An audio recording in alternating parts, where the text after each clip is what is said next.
So in the previous session we have discussed the shell balance and Navier-Stokes equations, these simultaneous applications of these two to solve for this velocity profile, shear stress profile, volume flow and an average velocity in two cases. First one was the flow between two parallel plates and the flow in a falling field. Now in this session we will actually continue with the same discussion for different geometry, that is laminar flow through a circular pipe, right? So it is a viscous flow laminar in a circular pipe.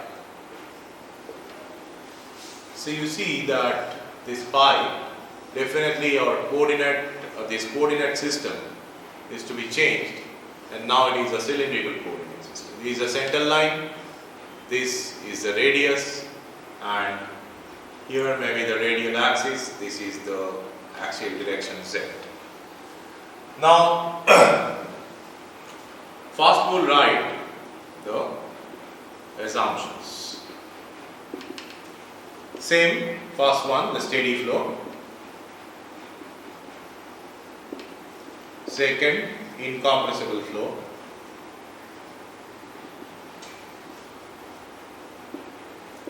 The third, this velocity vector is only having z directional component, and fourth, gz equal to 0. There is no body force along z direction. So with that, first we will go by the continuity as previous, continuity equation. So that is del rho del t plus 1 by r del r of r rho Vr plus 1 by r del theta of rho V theta plus this del z of rho Vz. That's equal to 0. So this is the form of the continuity in cylindrical coordinates. So this part is 0, assumption 1, Vr and V theta, that's equal to 0, that is assumption 3. So that's incompressible, so we can take it out. So we get del Vz, del Z equal to 0. So just like the previous, it is the equation 1. Now we have to go for shell. So you see this Vz is a function of r and theta maybe, but the pipe is a axisymmetric geometry, right? So as pipe flow is axisymmetric, we have del Vz del theta is also equal to 0. So Vz is a function of r only, right? It's a function of r. So what we'll consider, definitely as it is a function of r, the velocity profile changes in this r direction. So we'll consider a shell which is between r to r plus dr and between z to z plus dz. So the shell in sectional view looks like this, or rather, if it is a solid view, but in projection it will be like this. So this is r, this is dr, this is z, this is z plus dz. Now over this shell, now we'll write the force balance, right, or the momentum balance equation. So RTT again plus this linear momentum balance will give you this dFSZ plus dFBZ is equal to del t rho this dV plus summation Vz rho V dot dA. So this will be over Z, R and theta. So obviously it will be only along this Z direction, right? So this part is 0 because there is no body force. This is 0 because of assumption 1. So very similar to the previous flow between two parallel plates. Here we will have Vz into, or rather Vz square into rho into A at Z plus dz minus Vz square into rho into A at Z, and this will be necessarily 0 as del Vz del Z equal to 0, which is say equation 1. So this is equation 1 and we got the same result, right? So dF is equal to 0. So my governing working equation will be this. So in order to solve for the different surface force components, let's now think of this shell. The shell, see, it looks like this. And here it is the inner radius.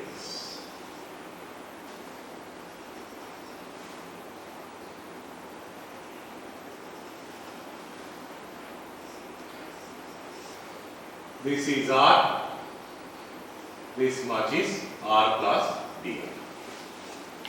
Now, and this is say Z, this is Z, and this is Z plus dz. Now, what are the forces? You see here, the forces, surface forces along Z direction are this tau Rz, that is a shear pressure, right? Theta Z is not coming into picture because this it is axis symmetric.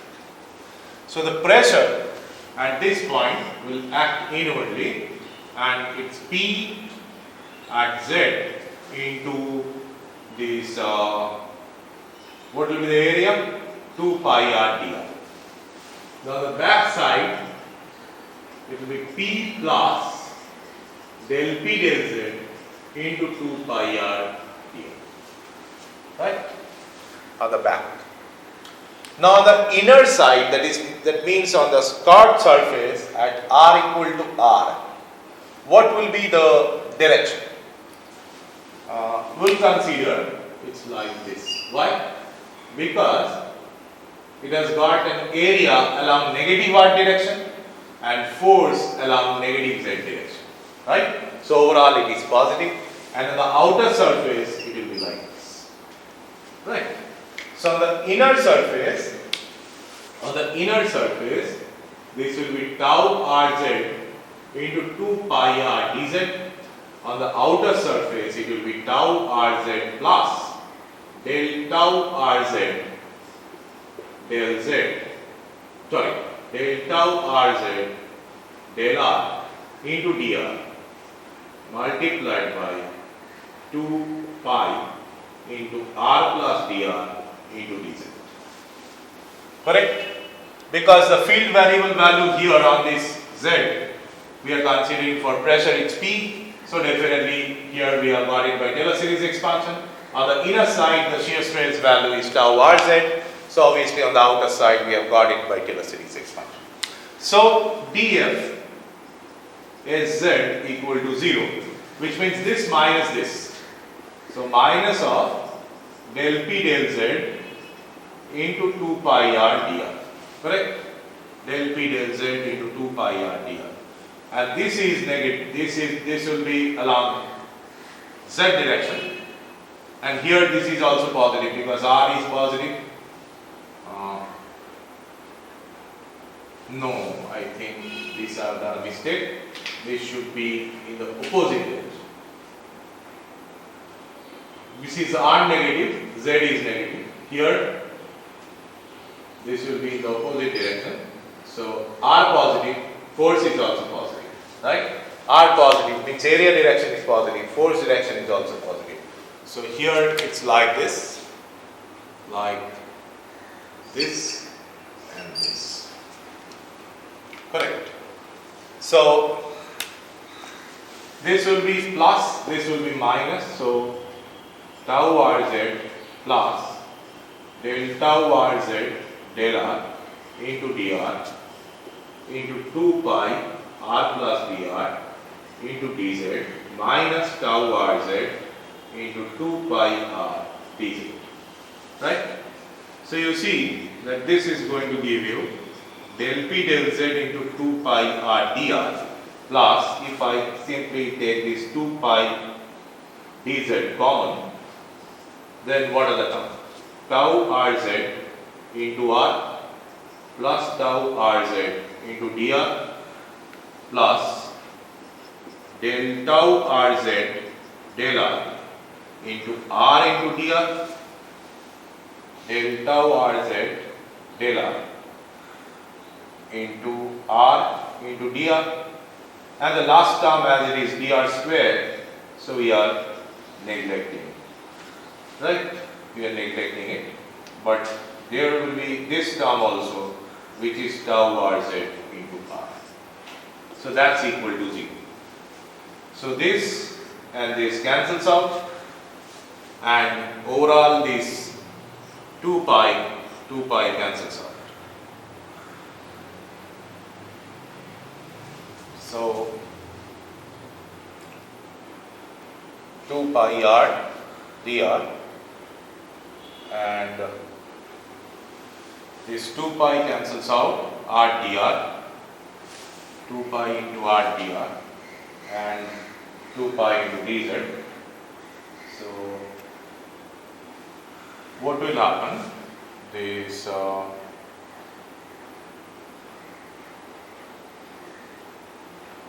dr. So it is minus of del p del z into dz will be there, because this dz here I have missed.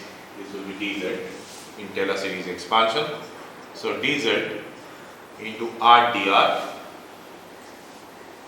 Then here will be tau Rz. So dz and dz here cancels out. So let's drop dz. So this is, see, this is r dr, and here this is tau Rz into dr plus del tau Rz del r into r into dr. Right?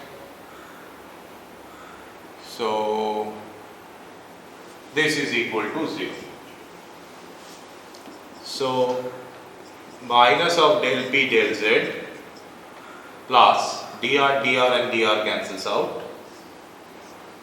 So 1 by r ddr of r at tau Rz, that's equal to 0.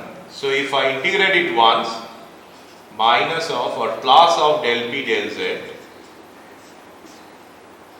into r square by 2 plus c1 is equal to r tau Rz.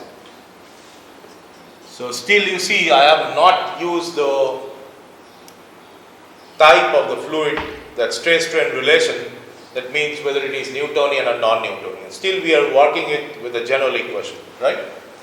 So here it is del p del z into r by 2 plus c1 by r is equal to tau Rz. Now you see that r is equal to 0, tau Rz is finite. Definitely it will be some finite quantity, it cannot grow to infinity. So c1 is equal to 0. c1 has to be 0. So tau Rz is equal to del p del z into r by 2. That is true not only for Newtonian but for any other non-Newtonian liquid as well. Right? So what is the velocity profile or the shear stress profile?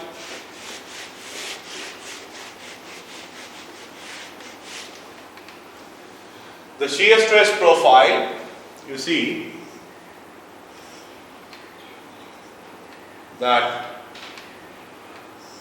it will be again linear, it will grow like this and it will be symmetric, right? So this is the shear stress profile. Shear stress at the center, tau Rz is equal to 0, and at wall its magnitude is tau wall, which is tau Rz at R is equal to capital R. It is del P del Z into capital R by 2. Now the question is, if I have to get the true direction, I will write that tau Rz is equal to minus of del P del Z into this R by 2. So we are forcibly adding this minus sign in order to get the true essence, additional negative sign, to get the true this idea about the direction of force and direction of area. Now you see on the inner surface,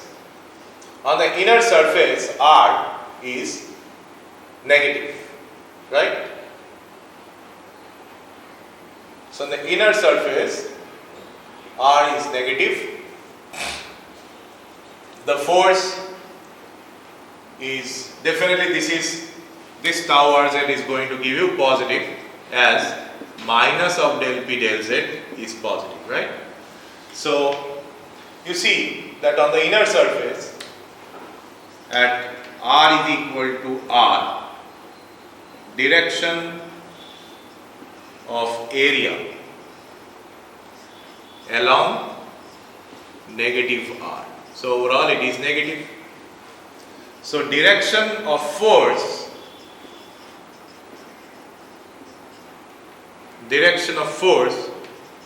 must be along negative Z to have tau Rz positive, and that's actually we have assumed. See, the direction of force is negative, direction of area is negative, and overall it is positive, right?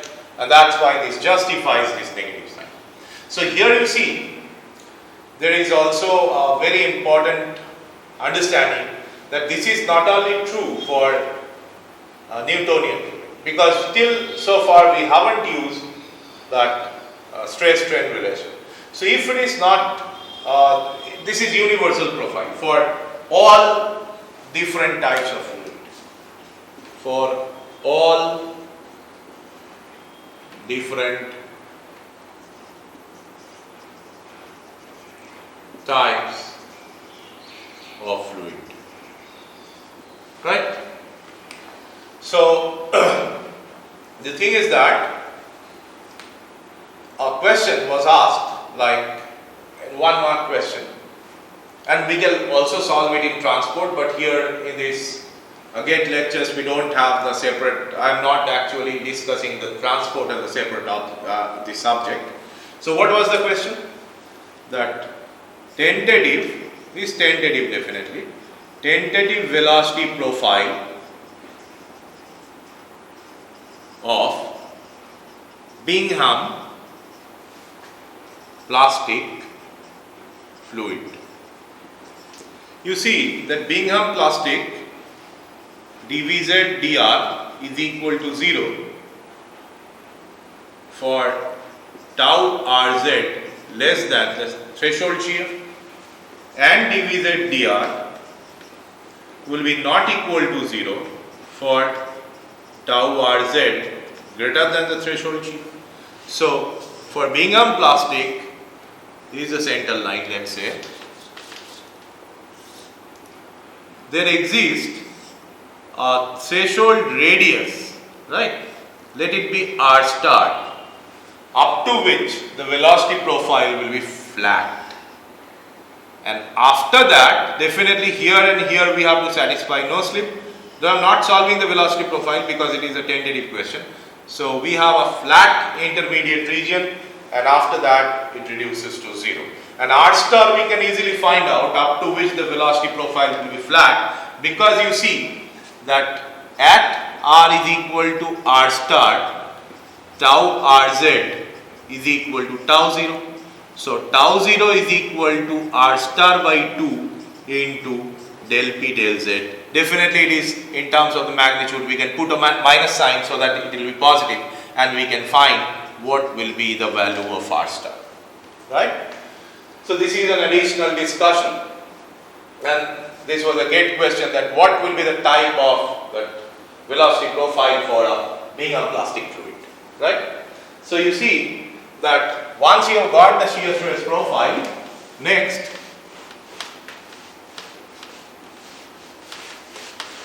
we are going to apply, or we are actually will be integrating this shear stress equation upon using the Newton's law.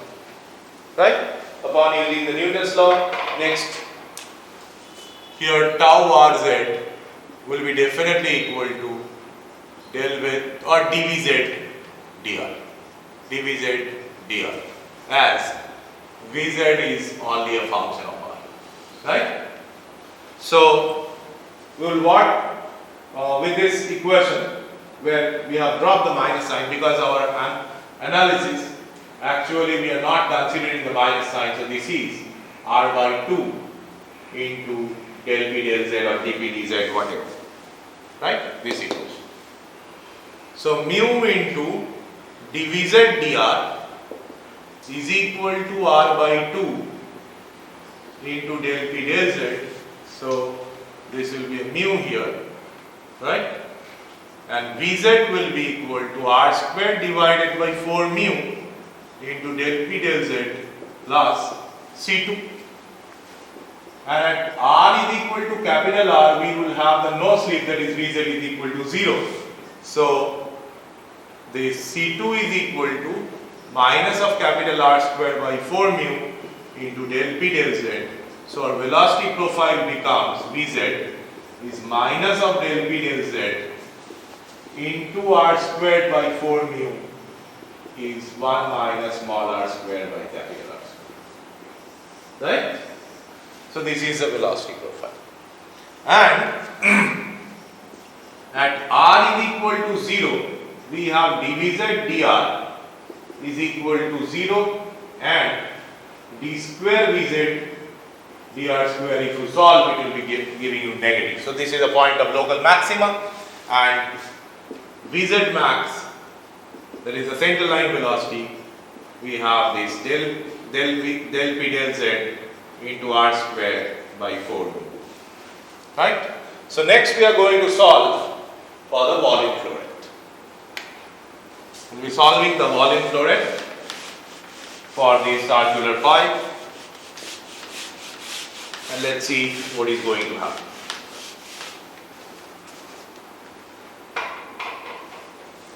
So you see that over this cross section,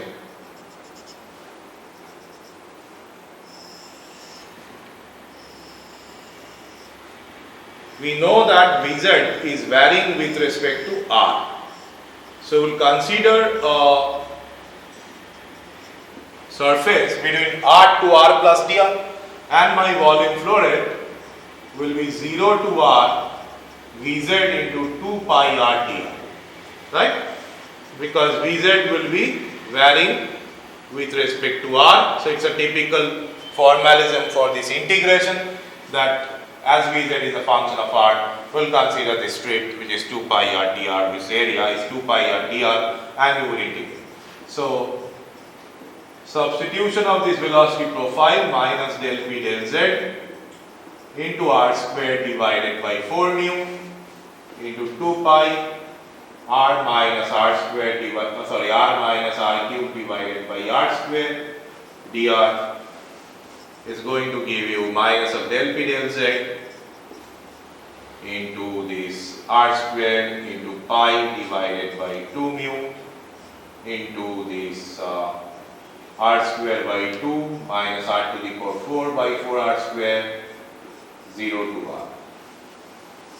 So Q is equal to minus del p del z pi r square divided by 2 mu and here it is r square by 2 and here r square by 4. So overall it is r square by 4. So it is r square divided by 4. So we will be getting that pi r to the power 4 divided by 8 mu into minus of del p del z. Right? So average velocity q divided by pi r square, it's r square divided by 8 mu into minus of del p del z. So that is average velocity, and this is the expression for volume fluid. Right? So V bar is equal to half of Vz max, because Vz max is R capital R square by 4, right? So that's the thing. And finally, you see that velocity profile I am not drawing separately, it will be definitely the parabolic one with maximum value at the center line and 0 at this wall. Shear stress will be linear, and the volume flow rate, if I further reduce it, that Q is equal to pi r to the power 4 divided by 8 mu. Now it is pi or tube. Let's say again the same notation, P1 and P2. This is Z direction, right? This is Z direction. This distance is L. This is the direction of flow. So this minus of del P del Z we can write as P1 minus P2 by L, which is delta P by L. So delta P is basically the pressure drop over length L. So it is delta P divided by L, and you see that R is equal to this d by 2. So if you substitute that, you will get pi d to the power 4 delta P divided by 128 mu L. Right? So this is the well-known, very famous Hagen-Pauli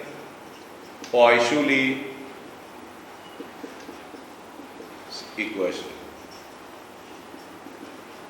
Right? One of the form, and also this Hagen-Pauli equation, we can replace it in terms of average velocity, like Q is equal to pi by 4 d square into V bar, and that is giving you pi d to the power 4 delta P divided by 128 mu L. So from here, delta P is equal to this 32 mu L V bar divided by d square. So there are two working form of this same Hagen-Pauli equation, right? So with that, let's solve some problems using this Hagen-Pauli equation, which is an outcome of this analysis for the shell balance. But see, we have still not used the Navier-Stokes equation. In cylindrical coordinate, it's very practically impossible to actually remember Navier-Stokes equation during the time of exam. So better you go by the shell balance, or alternatively, what you can do, that you can, if it is a circular this circular tube, if it is a circular tube, you can directly start for circular tube, directly start from tau r z is equal to del p del z into r by 2. For annular flow, you should be working with this del p del z is equal to 1 by r del r of r tau r z, right? And just like for flow through an annular region, you see, say this is r equal to r1 and this is r equal to r2. Now if I integrate this equation, considering del p del z constant, because it is obviously constant, as del tau rz del z will be equal to 0. Tau is invariant. Tau rz will be invariant with respect to z, as del v z del z is equal to 0. The same logic we have used basically to establish this linearity of p with respect to z for flow between two infinite parallel plates. Now you see here, if I integrate this del p del z into this r, so r square by 2 plus c1 is equal to r tau rz. So tau rz will be del p del z r by 2 plus c1 by r. Now this c1 will not be equal to 0 because the center line is not accessible to the fluid. So what will be the boundary condition? Here Vz will be equal to 0, here Vz is equal to 0. And if it is a solid pipe or solid tube which is being dragged, then appropriate velocity is to be substituted instead of Vz is equal to 0. Right? So that's the starting point for circular pipe, for solving something, and for annular flow. So, though I am not here at all asking to remember this Navier-Stokes equation for cylindrical coordinate, but we must derive the same Navier-Stokes or same governing equation from the starting Navier-Stokes equation, right? So, let's copy the Navier-Stokes equation from source, and next we will simplify it.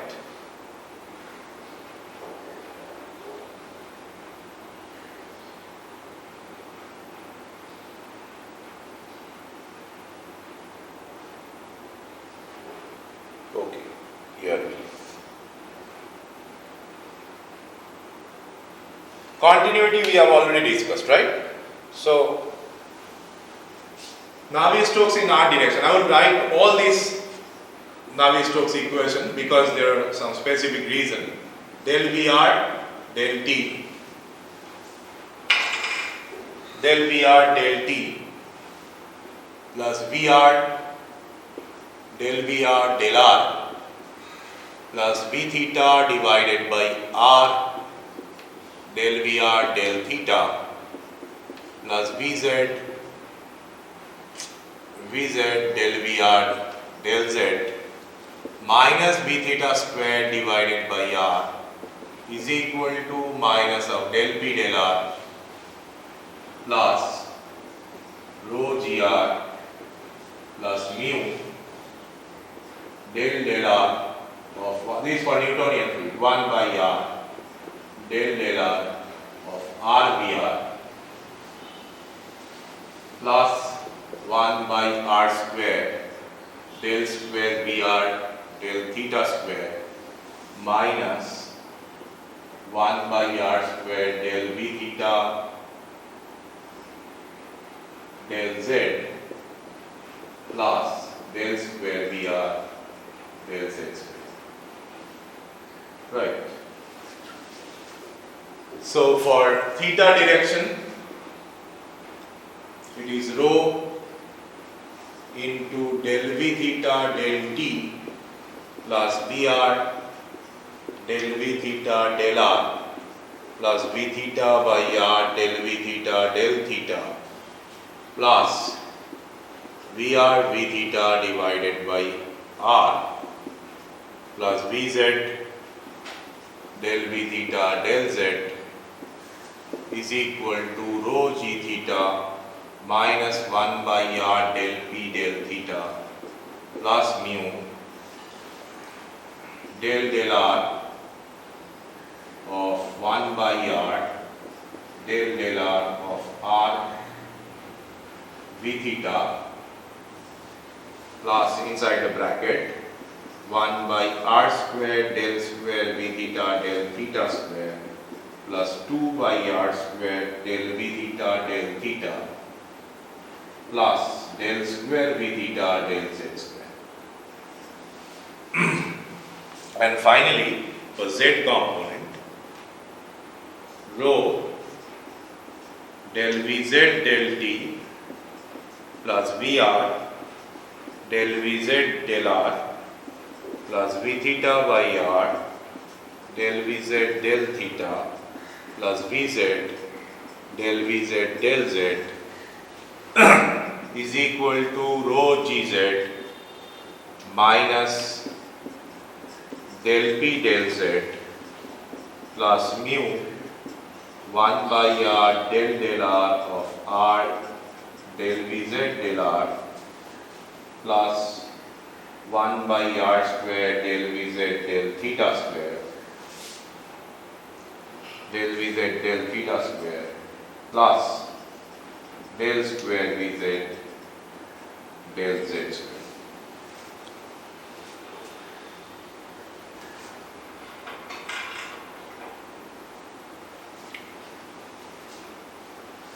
Right? Just a minute.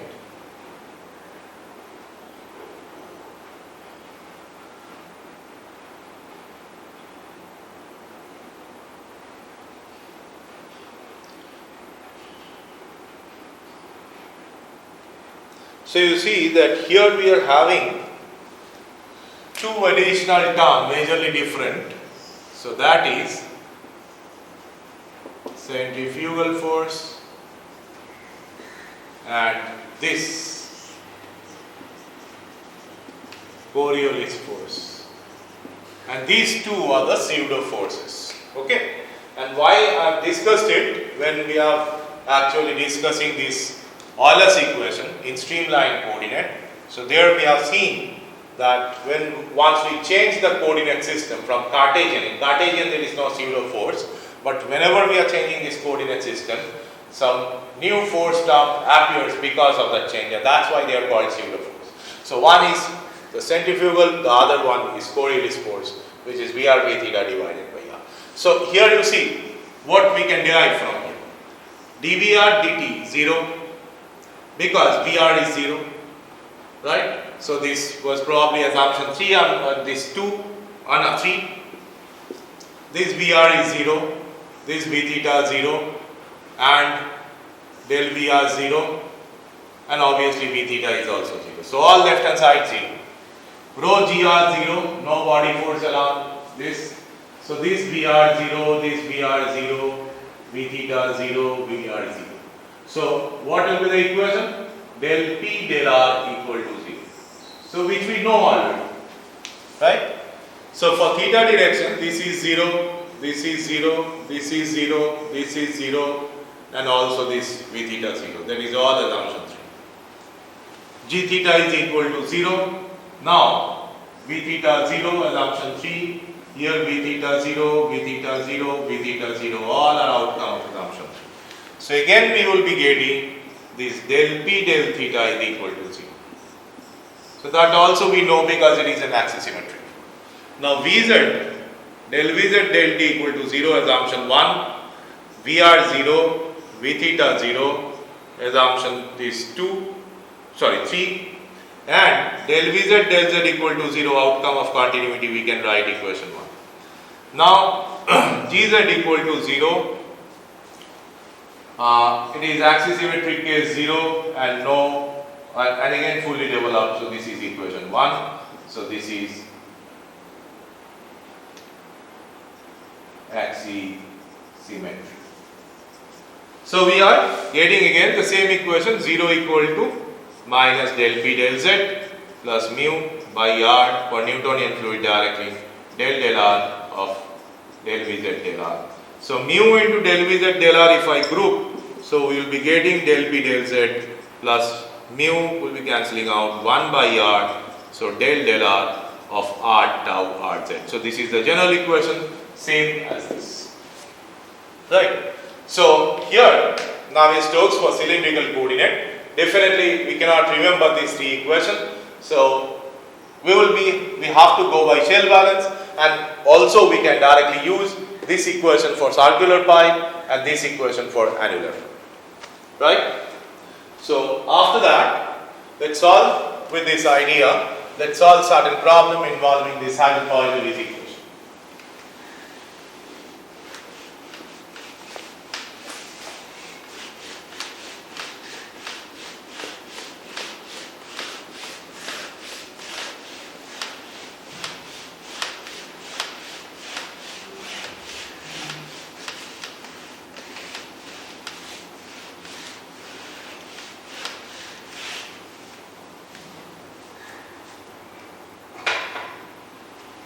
So you see the first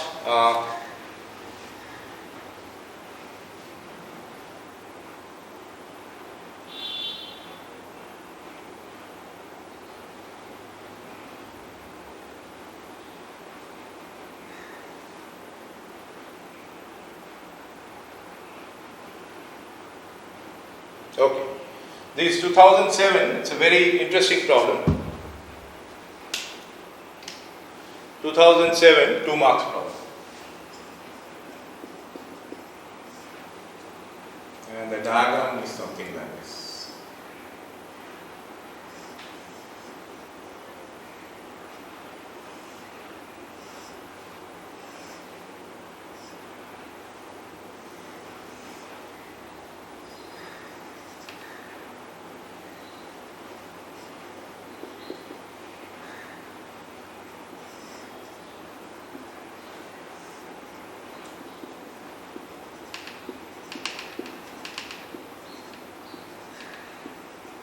What is the problem statement? A tube of diameter d and length L is initially filled with liquid of density rho, is rho, and viscosity mu. Right? It is then pushed out by the application of a constant force F to the plunger as shown in the figure, assuming laminar flow and pseudo steady state. So we have to assume laminar and pseudo steady. I will explain what is pseudo steady and when it will be required. Pseudo steady state, the time required to expel 1/2 of the liquid out of the tube. Right? So from L, so T equal to 0, L is equal to L, and T equal to TF, L will be equal to L by 2. So we have to find out what is this TF. Right? So you see that here, assuming incompressibility, of course, we can write that pi by 4 d square dl dt, or d, let's write this as small l, this as small l, right? D small l dt must be equal to the volume flow rate out, which we are generating because of this plunger, right? We are pushing the plunger just like injection syringe. So this q dot we can write by Hazen-Poiseuille's equation because the flow is laminar. So pi d to the power 4 delta p divided by 128 nu. Right. So question, why it is pseudo steady? See, over the time interval t to t plus dt, t to t plus dt, L is changing to L minus dl. So there will be a change from q dot to q dot this minus or plus dq dot, because q dot is inversely proportional to it. But that we are not considering when we are writing the expression of q dot. And that's why we are actually using a pseudo steady state assumption. Right? It's called pseudo steady because over the time interval t to t plus dt, L is changing, but the effect of L on q dot is not being considered. So q dot is kept as or assumed to be or at its steady condition over the time interval t to t plus dt, though actually it is changing. But as the change is very small, so you are neglecting it and we are referring it as this pseudo steady state. Right? So now you see the delta P pressure difference. Here it's atmospheric pressure, here you are applying a force P. So basically it is the gauge pressure here, and delta P is equal to F divided by pi by 4. This will be capital D, and capital D square, here it should be capital D. So now you will get an equation and integrate this L from capital L to L by 2 and T from 0 to TF. So you will find the TF from solving. Right? You have to simply integrate this equation. L is present. So LDL shift everything on this side, and LDL integration will be from capital L to capital L by 2.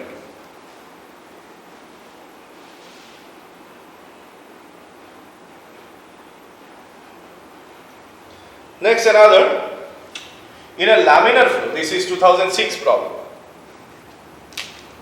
In a laminar flow, so 2006 2 marks problem. In a laminar flow, through a pipe of radius r, the fraction of total fluid flowing through a circular section of radius r by 2. So basically, over the r, what is the flow? We know, right? And over this region,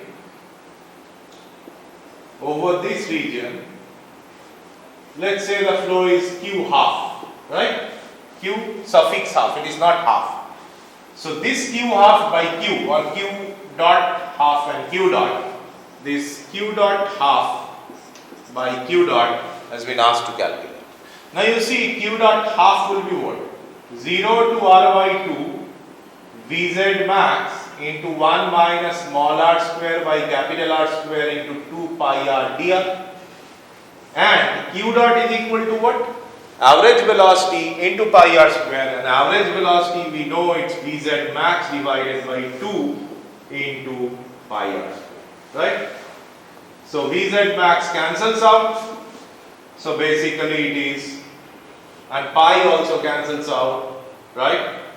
So it is 2 to 4, so 4 by r square integral 0 to r by 2 1 minus r square by capital R square into r dr.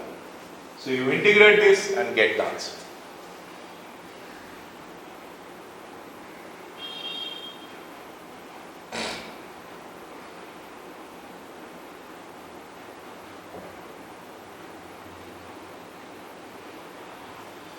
Now just like another 2 marks question, water is flowing under laminar condition. This is 2011. Water is flowing under laminar condition in a pipe of length L. If the diameter of the pipe is doubled for a constant volumetric flow rate, the pressure drop across the pipe. See, diameter of the pipe is doubled. This volume flow rate, constant volumetric flow rate. So Q dot, or Q basically, I am just why I am using Q dot. So I have used so far Q, so it is Q. So Q is equal to pi d to the power 4 delta P divided by 128 mu. So delta P is proportional to 1 divided by d to the power 4, and from there you can solve basically. Right?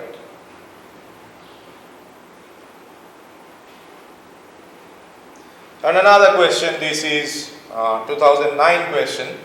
What is that? Two identical reservoirs. See, there are reservoirs, this, and the diagram is given this. Two identical reservoirs. Open at the top but drained through pipe attached at the bottom of the tank as shown. The pipes are of equal length but different diameter. The length is equal to the length. This is diameter D1 and let's say this diameter is D2. Right? The pipe are equal length but different diameter. Assuming the flow to be steady and laminar, if the volumetric flow rate in the larger pipe is 16 times than that of the smaller pipe.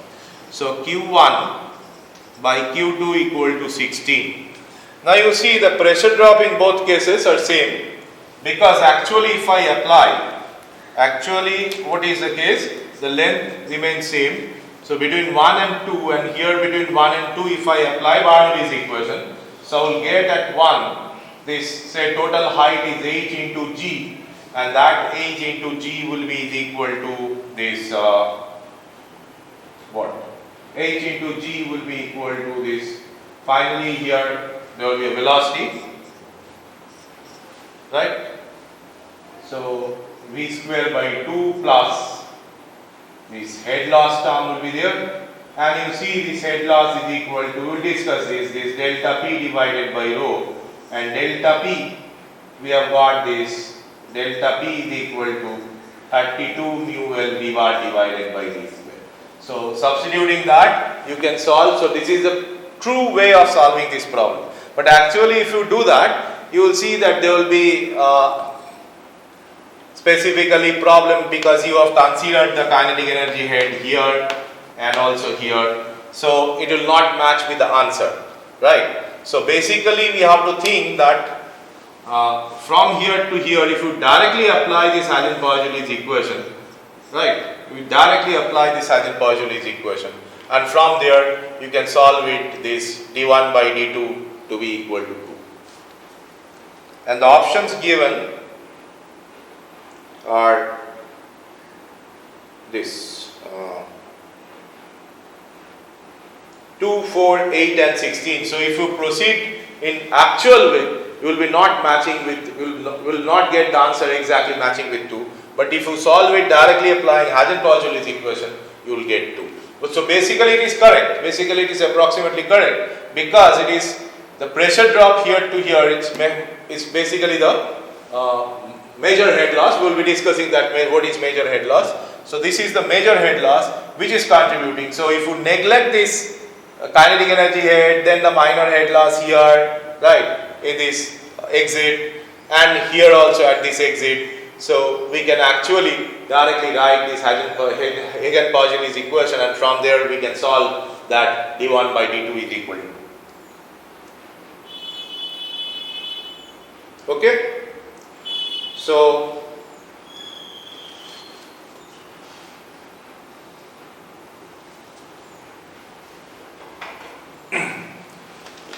after this discussion of Hagen-Poiseuille's equation, let's now move on to the calculation what we have discussed and where we have faced the problem, the calculation of head loss. Right?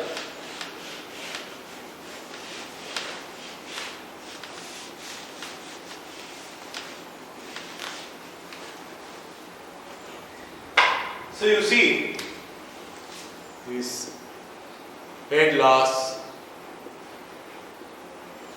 calculation. Let's consider this pipe, right? Between 1.1 and 0.2, same cross section, Z1 is equal to Z2, V1 bar is equal to V2 bar, and cross sectional area is remaining the same. So you see that head loss term HT in Bernoulli's equation, what we have calculated to be this, right? This is referred as total head loss. Now this total head loss is contributed by major loss, which is due to friction in straight pipe, right? And minor loss due to bends, valves, fittings, sudden expansion, contraction, etc. So first here we will try to solve or try to get the working equation for calculating the major loss. So you see that here we have a pipe segment without any bends, fitting, expansion, contraction, everything, right? So the here for this case, this HT will be H major, so it will be entirely the major loss, right? And if I apply now the Bernoulli's equation, we will see that this P1 by rho plus alpha 1 V1 bar square by 2 plus GZ1, as there is no, let's write it at WP initially. This is P2 by rho plus alpha 2 V2 bar square by 2 plus GZ2 plus HT. So this cancels out with this, okay? Z1, Z2 cancels out. There is no pump work. So what we are getting? This P1 minus P2 divided by rho, which is HT, and alternatively that is H major. So major loss is basically the frictional pressure drop divided by rho, right? Major loss is basically the frictional pressure drop divided by rho. Now, the experiment reveals this pressure drop in a pipe is a function of what? Length of the pipe, average velocity through the pipe, diameter of the pipe, density, viscosity, and something called this roughness parameter. Because in rough pipe, used pipe, the pressure drop will be higher. So what is this roughness parameter? See, actually a corroded pipe looks, this walls looks like this. Okay. So if I just use a structured geometry to represent this random this surface, erratic morphology or irregular rather morphology, we can replace it by a pattern structure like this.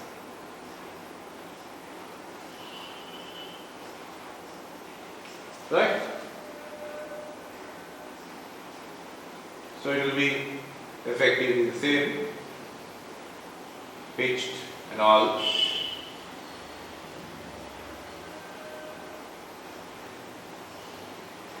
Right. So what is the equivalence? Same exposed surface area. Here, if I have an idea of this surface area, and here this is a structured grid, so what we can adjust? We can adjust only E, this gap, right? This gap. So upon adjusting this E, we will actually match the surface area, and from there we can actually quantify what is the roughness measure of this pipe, and that we refer as roughness parameter. Okay. So from here, definitely we have to apply Buckingham pi theorem to find out the dimensionless group. And what we got? That delta P divided by rho V square will be some function of d V bar rho by mu, that is the Reynolds number, L by d and E by d. Right? And it's pretty obvious that here the number of variables 1, 2, 3, 4, 5, 6, 7. Right? And fundamental dimensions will be MLT, so number will be 3. So there will be 4 dimensionless groups, and here these are 4. So you see that instead of using this, we will put a half in order to impart certain physical meaning. Half of rho V bar square is basically the dynamic pressure head, right? So this is static pressure drop divided by the dynamic pressure head. Dynamic pressure is something where the fluid, we will discuss it in drag, right? When the fluid is decelerated to zero velocity, the additional pressure it generates over the static pressure is called dynamic pressure. We will discuss it later, but just note that we are adding half, so functionality will be changed. Let's consider this F1. Now experimental observation suggests that this delta P by rho, if we change, so this becomes major head loss, and see it is F1 Reynolds number, then E by d, L by d into V bar square by 2.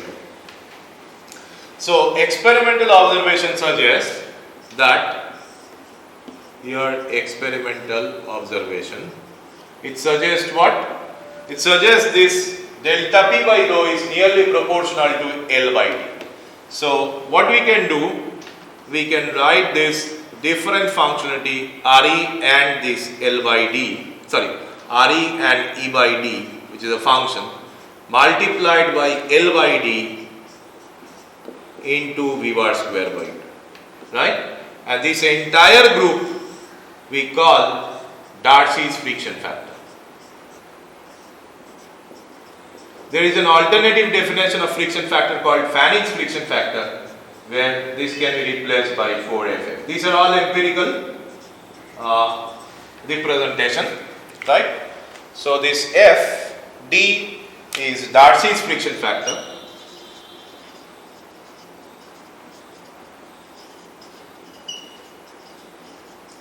And this FF is Fanning's friction factor.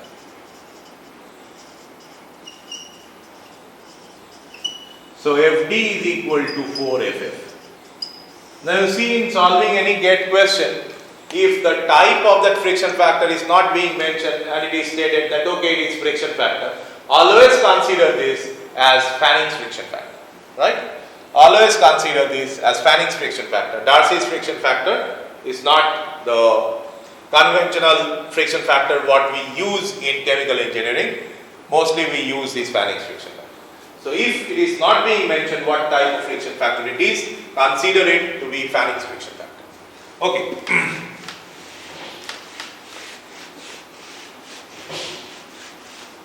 So Fanning's friction factor has an alternative definition. We will discuss it later.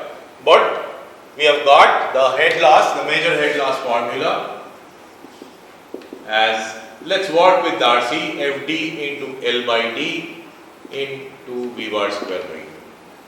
Now in this laminar flow, we know that delta P is equal to 32 mu L V bar divided by D square.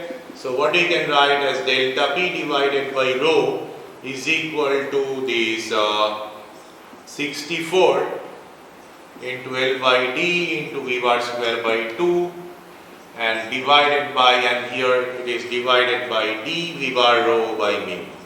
So it is 64 divided by RE into L by D into V bar square by 2. So if you compare, this is also major head loss. So if I compare these two, we can write that Fd is equal to 64 by Re and alternatively Ff is equal to 16 by R. So here it is independent in laminar flow of roughness, that is E by D. Right? This is a laminar flow friction factor is independent of this independent of this roughness. Now question is, what will be the value of this Fd and Ff maybe in turbulent, right? So that turbulent flow, there are empirical equations, but more often we use a log-log chart representing this Fd versus Re, and that is called Moody's chart. In the next session we will be discussing this Moody's chart and how to calculate this friction factor, and we will also solve some of the problems.